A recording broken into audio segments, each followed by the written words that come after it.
محترم بزرگ و عزیز دوستو، سرکار دو عالم صلی اللہ علیہ وسلم کی مبارک اور پاکیزہ زندگی، آپ کی سیرت طیبہ، یہ قیامت تک کے آنے والے انسانوں کے لیے نمونہ ہے، جو اپنے آپ کو ایک اچھا انسان بنانا چاہے، جو اپنی زندگی کو اچھی بنانا چاہے، جو اچھی زندگی گزارنا چاہے، اس کے لیے سب سے بہترین نمونہ سرکار دو عالم صلی اللہ علیہ وسلم کا ہے۔ قرآن پاک میں اللہ تبارک و تعالی نے سارے انسانوں کو اسی بات کی طرف متوجہ فرمایا ہے، لَقَدْ كَانَ لَكُمْ فِي رَسُولِ اللَّهِ أُسْوَةٌ حَسَنَةٌ، کہ تمہارے لیے اللہ کے نبی علیہ السلام کی زندگی بہترین نمونہ ہے۔ آپ کی ذات بابرکت یہ بہترین اسوہ اور قدوہ اور نمونہ ہے، صرف مسلمانوں کے لیے نہیں، بلکہ وہ کسی بھی مذہب سے تعلق رکھنے والا ہو اور کوئی بھی عقیدہ رکھتا ہو، اگر وہ اپنے آپ کو اچھا انسان بنانا چاہے اور دنیا میں اچھی زندگی گزارنا چاہے، تو اس کے لیے رسول اللہ صلی اللہ علیہ وسلم سے اچھا کوئی نمونہ نہیں ہو سکتا۔ جو اپنے آپ کو ایک اچھا باپ بنانا چاہے، اپنے آپ کو ایک اچھا بیٹا بنانا چاہے، اپنے آپ کو ایک اچھا داماد بنانا چاہے، اپنے آپ کو ایک اچھا سسر بنانا چاہے، اپنے آپ کو ایک اچھا استاد بنانا چاہے، اپنے آپ کو ایک اچھا اور مثالی شوہر بنانا چاہے، اپنے آپ کو ایک اچھا تاجر اور بزنس مین بنانا چاہے، اپنے آپ کو ایک اچھا دوست بنانا چاہے، تو اس کے لیے سرکار دو عالم صلی اللہ علیہ وسلم سے اچھا کوئی نمونہ نہیں ہے، آپ کی زندگی سے بہتر کوئی زندگی نہیں ہے۔ اس لیے کہ یہ بات ہمارے ذہن میں ہونی چاہیے کہ اسلام صرف ایک مذہب ہی نہیں ہے، بلکہ یہ ایک تہذیب بھی ہے، تہذیب بھی ہے۔ جیسے ماڈرن تہذیب ہے، مغربی تہذیب ہے، ویسٹرن کلچر ہے، تو ویسے اسلام ایک تہذیب ہے، صرف مذہب کا نام نہیں ہے۔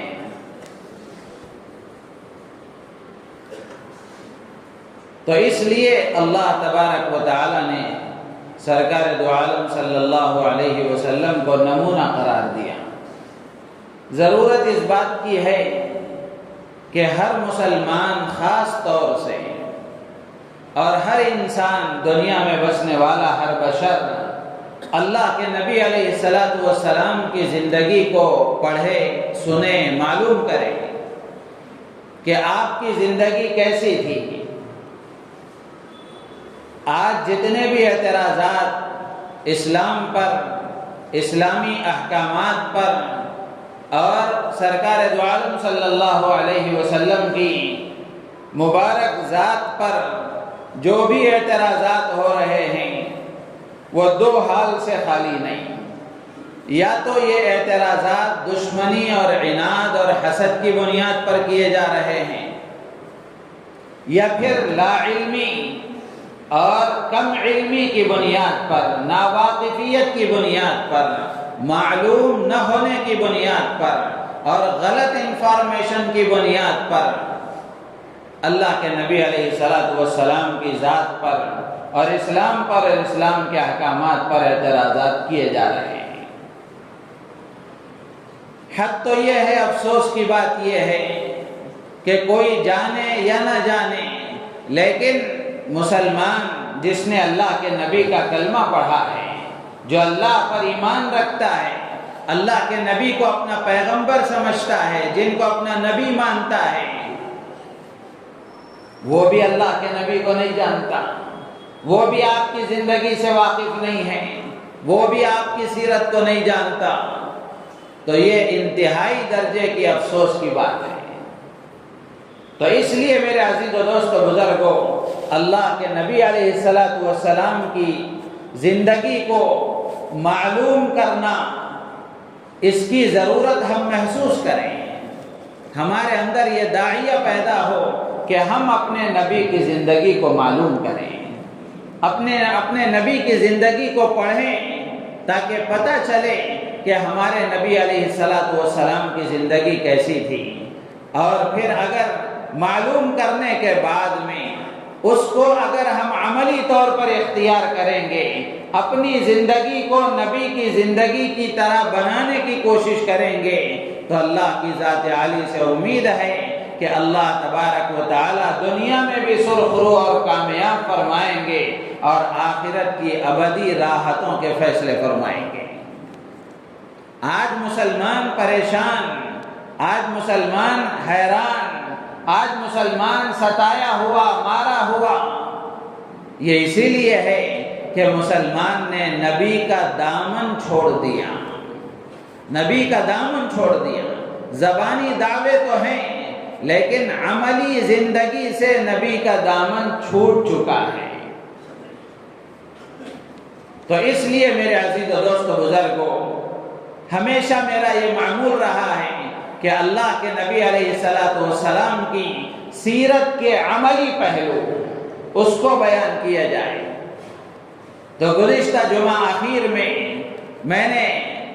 ایک عنوان کا آغاز کیا تھا اور ایک عنوان کی شروعات کی تھی کہ اللہ کے نبی علیہ السلام نے جیسے رہنمائی ہماری عبادتوں کے سلسلے میں فرمائی ہے، جیسی رہبری آپ نے نمازوں کے بارے میں فرمائی ہے، روزے، زکوٰۃ اور حج کے بارے میں فرمائی ہے، اسی طرح اللہ کے نبی علیہ السلام نے تجارت کے سلسلے میں، بزنس کے سلسلے میں بھی آپ نے رہبری فرمائی ہے۔ گزشتہ جمعہ بھی میں نے عرض کیا تھا کہ آج کا مسلمان نبی کی بتائی ہوئی تعلیمات کے مطابق نماز تو پڑھتا ہے، روزہ بھی رکھتا ہے، عبادتوں کو انجام دیتا ہے، لیکن جہاں معاملات کی بات آتی ہے، تجارت کی بات آتی ہے، کاروبار کی بات آتی ہے، لین دین کی بات آتی ہے، خرید و فروخت کی بات آتی ہے، تو وہاں مسلمان یہ سمجھتا ہے کہ میں اس میں نبی کی تعلیمات کا پابند نہیں ہوں، بازار میں جو کہا جا رہا ہے، لوگ جو کہہ رہے ہیں اور ماحول جیسے چل رہا ہے اسی طرح میں کر لوں تو چلے گا۔ حالانکہ ایسا نہیں ہے۔ مسلمان پوری طرح زندگی کے ہر شعبے میں اللہ کے نبی علیہ السلام کی تعلیمات کا پابند ہے، اور اسی میں اس کے لیے عافیت ہے، اسی میں اس کے لیے برکت ہے، اسی میں اس کے لیے نجات اور کامیابی ہے۔ تو اللہ کے نبی علیہ السلام ہمارے لیے اور ہر انسان کے لیے، قیامت تک آنے والے اور کائنات میں بسنے والے ہر فرد بشر کے لیے بحیثیت ایک تاجر کے بھی نمونہ ہے، تاجروں کے لیے بھی نبی کی ذات نمونہ ہے۔ اللہ کے نبی علیہ السلام نے تجارت خود فرمائی ہے، تجارت کے احکامات بیان فرمائے ہیں اور تجارت پر فضیلتیں بیان فرمائی ہیں۔ میرے عزیز و دوست و بزرگوں، سیرت کے اس پہلو کو جاننے کے لیے سب سے پہلے یہ جاننا ضروری ہے کہ اللہ کے نبی علیہ السلام کی زندگی کے دو پہلو ہیں، ایک نبوت سے پہلے کا اور ایک نبوت کے بعد کا زمانہ ہے۔ نبوت سے پہلے کا زمانہ 40 سال کا اور نبوت کے بعد کا زمانہ 23 سال کا، اور نبوت کے بعد کے زمانے کے بھی دو حصے ہیں، ایک دور مکی ہے اور ایک دور مدنی ہے۔ مکی دور 13 سال کا اور مدنی دور 10 سال کا ہے۔ اللہ کے نبی علیہ السلام کا نبوت سے پہلے کا جو دور تھا نبوت سے پہلے آپ کی جو معاشی حالت تھی وہ بہت زیادہ خوشحال نہیں تھی، لیکن بہت زیادہ خستہ حال بھی نہیں تھی، بلکہ اللہ کے نبی علیہ السلام اپنی ضروریات کو پورا کرنے کے لیے محنت کرنے کے عادی تھے۔ آپ محنت کر کے، مشقت برداشت کر کے اپنی ضروریات کو آپ خود پورا فرمایا کرتے تھے۔ اسی سے ایک سبق ملتا ہے کہ جب تک ہاتھ پیر میں طاقت ہے، اللہ نے طاقت و قوت عطا فرمائی ہے، عقل دی ہے، صلاحیتیں عطا فرمائی ہے، تو آدمی کو دوسروں کی بھیک پر زندگی نہیں گزارنا چاہیے، بلکہ آدمی کو خود کام کر کے اپنی ضرورت کو پورا کرنا چاہیے۔ بہت سارے لوگ آپ کو ملیں گے بیکار وقت ضائع کر رہے ہیں اور بیکار زندگی گزار رہے ہیں، دوسروں پر بوجھ بنے ہوئے ہیں، یا دوسروں سے لالچ اور امید لگائے بیٹھے ہیں کہ فلاں کچھ دے دے گا، فلاں کے پاس سے کچھ پیسے آ جائیں گے، یا فلاں کچھ امداد کر دے گا، فلاں کچھ تعاون کر دے گا تو زندگی گزر جائے گی۔ حالانکہ ہاتھ پیر میں اللہ نے طاقت دی ہے، قوت دی ہے، صلاحیت دی ہے۔ اگر یہ طاقت استعمال کی جائے، اگر یہ صلاحیتیں استعمال کی جائیں تو آدمی اپنی ضرورت کا انتظام کر سکتا ہے۔ اللہ کے نبی علیہ السلام اپنی ضروریات کو پورا کرنے کے لیے محنت کرنے کے عادی تھے، اور آدمی کے پاس مال کے آنے کا ایک راستہ اور ایک طریقہ یہ بھی ہے کہ باپ کی یا والدین کی وراثت میں سے اس کو کچھ پیسہ مل جائے، اس کو کچھ مال حاصل ہو جائے۔ اللہ کے نبی علیہ السلام کے والد بزرگوار آپ کے دنیا میں آنے سے پہلے ہی دنیا سے تشریف لے جا چکے تھے۔ آپ یتیم بن کر پیدا ہوئے، در یتیم بن کر پیدا ہوئے۔ آپ کو اپنے والد کی طرف سے وراثت میں صرف 5 اونٹ اور چند بکریاں اور ایک باندی جن کا نام ام ایمن تھا، وہ آپ کی وراثت میں، باپ کی وراثت کی طرف سے آپ کو ملی تھی، اور آپ نے اس باندی کو حضرت ام ایمن رضی اللہ تعالی عنہا کو، جنہوں نے آپ کی ابتدا میں بڑی پرورش کی، بڑا آپ کا ساتھ دیا، حضرت خدیجہ رضی اللہ تعالی عنہا سے نکاح کے بعد آپ نے ان کو آزاد کر دیا تھا۔ تو والد کی طرف سے بھی وراثت میں آپ کو کوئی زیادہ مال و دولت نہیں ملا تھا، اسی لیے قریے دیہات سے جو عورتیں مکہ آتی تھیں بچوں کو دودھ پلانے لے جانے کے لیے، حضور اکرم صلی اللہ علیہ وسلم کی طرف ان عورتوں کا رجحان اسی لیے نہیں ہوا کہ آپ علیہ السلام کے والد دنیا سے رخصت ہو چکے تھے، آپ کے پاس ظاہری اسباب اور ظاہری وسائل نہیں تھے۔ ان عورتوں نے دیکھا کہ اس یتیم کو اگر لے جا کر ہم دودھ پلائیں گے تو ہمیں کیا بڑا انعام ملے گا، اس لیے ان عورتوں کا رجحان کم ہوا۔ لیکن یہ سعادت حصے میں آئی حضرت حلیمہ سعدیہ رضی اللہ تعالی عنہا کے، جب اللہ کے نبی علیہ السلام کو انہوں نے لیا ہے تو جو جو برکتیں انہوں نے دیکھی ہیں وہ ایک مستقل عنوان ہے، وہ ایک مستقل باب ہے۔ تو میرے عزیز و دوست و بزرگوں، اللہ کے نبی علیہ السلام کا نبوت سے پہلے کا جو زمانہ تھا، ابتدائی جو دور تھا، یہ بہت زیادہ خوشحال نہیں تھا، اور آپ علیہ السلام شروع میں مکے والوں کی بکریاں چرانے کے لیے لے جایا کرتے تھے، اجرت پر آپ مکے والوں کی بکریاں چراتے تھے۔ گزشتہ جمعہ جیسے میں نے عرض کیا کہ بکریاں چرانا کوئی عیب کی بات نہیں ہے۔ اللہ کے نبی علیہ السلام فرماتے ہیں جتنے انبیاء کرام علیہم الصلوات و تسلیمات کو اللہ نے بھیجا ہے، ہر نبی نے بکری چرائی ہے۔ تو اللہ کے نبی علیہ السلام ابتدا میں بکریاں چرایا کرتے تھے، اور آپ علیہ السلام کی والدہ کا جب انتقال ہوا، آپ علیہ السلام کی والدہ کے انتقال کے بعد حضرت ام ایمن رضی اللہ تعالی عنہا مقام ابوا سے لے کر آپ کو مکہ آئی، اور آ کر دادا کے حوالے کر دیا۔ حضرت خواجہ عبد المطلب کے یہاں آپ پرورش پاتے رہے۔ خواجہ عبد المطلب نے بڑی محبت کے ساتھ آپ کی پرورش کی، بہت آپ کا لحاظ رکھتے تھے اور بہت اہتمام سے تربیت کیا کرتے تھے، پرورش کیا کرتے تھے۔ 2 سال کے بعد دادا بھی دنیا سے رخصت ہو گئے۔ وفات کا وقت جب قریب آیا تو حضرت خواجہ عبد المطلب نے اپنے بیٹے ابو طالب کو بلا کر وصیت فرمائی کہ میرے دنیا سے جانے کا وقت ایسا لگتا ہے کہ قریب ہے، لہذا تم اپنے بھتیجے محمد کو اپنی کفالت میں رکھنا اور تم ان کی پرورش کرنا اور ہر طرح کی محبت ان کو دینا، ان کو دکھی نہ ہونے دینا، وصیت فرمائی تھی۔ تو دادا کی وفات کے بعد آپ خواجہ ابو طالب کی نگرانی میں اور آپ کی تربیت اور پرورش میں آئے تو حضرت ابو طالب اپنی اولاد سے زیادہ ان کو چاہتے تھے اور ہر طرح سے ان کا اعزاز اور اکرام کرتے تھے، بہت محبت کیا کرتے تھے۔ خواجہ ابو طالب نے چونکہ مکے کا جو ماحول تھا، قریش کے جو لوگ تھے یہ تاجر اور بزنس مین لوگ تھے، قریش کی عورتیں بھی تجارت کیا کرتی تھیں، مرد حضرات بھی بزنس مین تھے۔ تو خواجہ ابو طالب کو ایک مرتبہ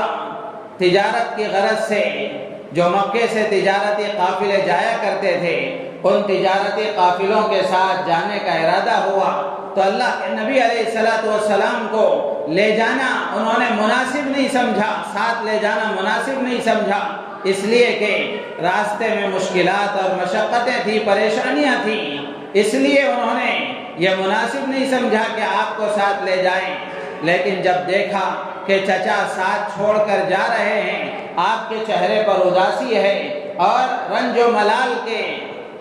حزن اور غم کے جب آثار آپ کے چہرے سے نمایاں ہوئے تو ابو طالب نے آپ کو تجارت کے سفر میں ساتھ لے لیا۔ تو میرے عزیز و دوست بزرگوں، اللہ کے نبی علیہ السلام نے اپنے چچا خواجہ ابو طالب کے ساتھ ملک شام کا پہلا سفر فرمایا، اور یہ ملک شام کا جو پہلا سفر ابو طالب کے ساتھ تھا یہ بحیثیت ایک تاجر کے نہیں تھا بلکہ اپنے چچا کے ساتھ گئے ہوئے تھے۔ راستے میں ایک جگہ ایک راہب سے ملاقات ہوئی، جرجیس نامی راہب جس کو بحیرہ راہب کے نام سے وہ مشہور ہے، اس سے ملاقات ہوئی۔ راہب کہتے ہیں عیسائیوں کا وہ مذہبی رہنما اور مذہبی پیشوا جس نے مخلوق سے الگ تھلگ ہو کر اپنی زندگی کو عبادت کے لیے یکسو کر لیا ہو، خالص کر لیا ہو، ایسے آدمی کو راہب کہا جاتا ہے۔ اس نے دیکھا اور کہ یہ مکے سے ایک تجارت کا قافلہ آیا ہوا ہے تو اس نے قافلے والوں پر نظر ڈالی، اللہ کے نبی علیہ السلام پر نظر پڑی تو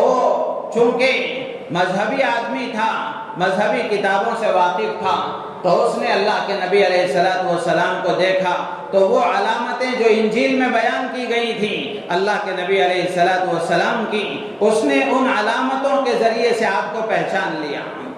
اور پہچاننے کے بعد میں اس نے آپ کا ہاتھ پکڑ کر فرمایا کہ ھذا رسول رب العالمین، ھذا سید العالمین، ھذا رسول رب العالمین یبعثہ اللہ رحمۃ للعالمین۔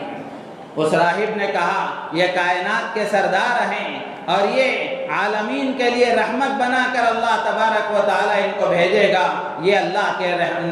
کے رسول اور آپ اللہ کے نمائندے ہیں۔ پھر اس نے ان قافلے والوں کی دعوت کی، ان قافلے والوں کی دعوت کی جو مکے سے تجارت کی غرض سے آیا تھا۔ جب دسترخوان بچھایا گیا اور قافلے والوں کو دعوت دی گئی تو اس پر اس نے حضور اکرم صلی اللہ علیہ وسلم کو موجود نہ پایا، تو قافلے والوں سے پوچھا کہ آپ کے وہ ساتھی کہاں ہیں؟ تو اس لوگوں نے کہا کہ وہ اونٹ چرانے کے لیے گئے ہوئے ہیں۔ تو اس نے ایک آدمی کو واپس بھیج کر بلایا تو آپ تشریف لائے تو دیکھا کہ ایک بادل آپ پر سایہ کیے ہوئے ہے، آپ تشریف لا رہے ہیں۔ جب آپ آئے تو دسترخوان ایک درخت کے نیچے بچھایا گیا تھا،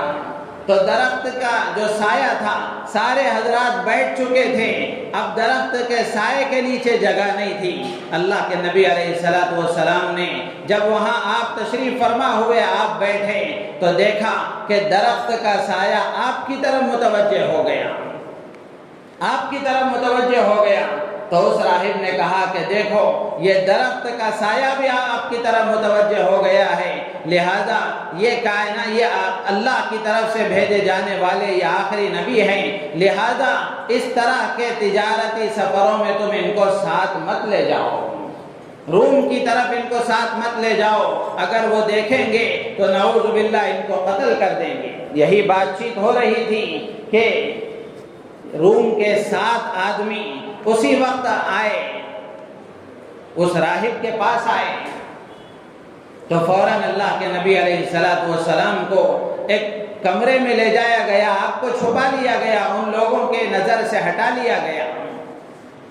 تو ان لوگوں سے معلوم کیا گیا، راہب نے پوچھا کہ تمہارا آنا کیسے ہوا ہے، کیوں آئے ہو؟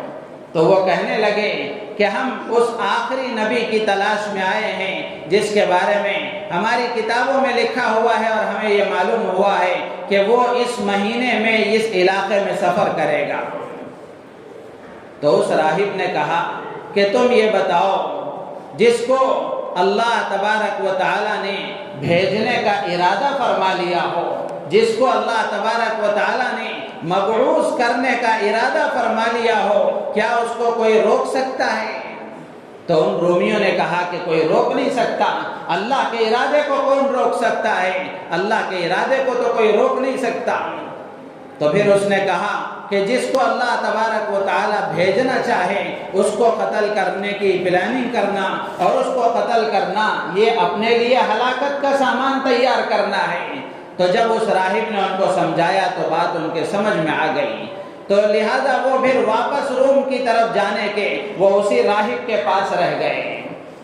تو پھر اس نے قافلے والوں کی طرف متوجہ ہو کر پوچھا کہ اس آدمی کے سرپرست اور سربراہ کون ہیں؟ تو لوگوں نے ابو طالب کی طرف اشارہ کیا کہ یہ ان کے چچا ہیں، ان کے سرپرست ہیں۔ تو اس راہب نے ابو طالب سے کہا کہ ان کو آپ فوراً مکہ واپس بھیج دیں، آگے سفر میں نہ لے جائیں۔ تو ابو طالب نے آپ کو سفر میں لے جانے سے منع کرتے ہوئے آپ کو مکہ واپس بھیج دیا۔ تو میرے عزیز و دوست بزرگوں، یہ ملک شام کا آپ کا پہلا سفر تھا، یہ ملک شام کا آپ کا پہلا سفر تھا۔ اسی طریقے سے جب اللہ کے نبی علیہ السلام کا یہ جو پہلا سفر ہوا ہے 12 سال کی عمر میں ہوا ہے، اسی طرح ملک شام کا ایک دوسرا سفر بھی ہوا۔ اللہ کے نبی علیہ السلام نے